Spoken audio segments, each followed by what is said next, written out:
Show that limit x tends to 0 tan x by x is equal to 1. So దీన్ని మనం prove చేసుకోవాలి. So solution limit x tends to 0 tan xని మనం sin x by cos x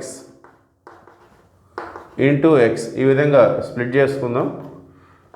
so ఇప్పుడు దీన్ని రెండు లిమిట్స్గా మనం convert చేసుకోవాలి.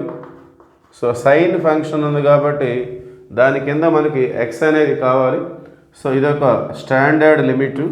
అట్లానే కాస్ ఎక్స్కి మనం సపరేట్గా limit x tends to 0 cos X అనేది డినామినేటర్లో ఉంది కాబట్టి సో న్యూమరేటర్లో ఏముండదు 1 ఉంటుంది, 1 బై కాస్ ఎక్స్ ఈ విధంగా మనం చూపించాలి.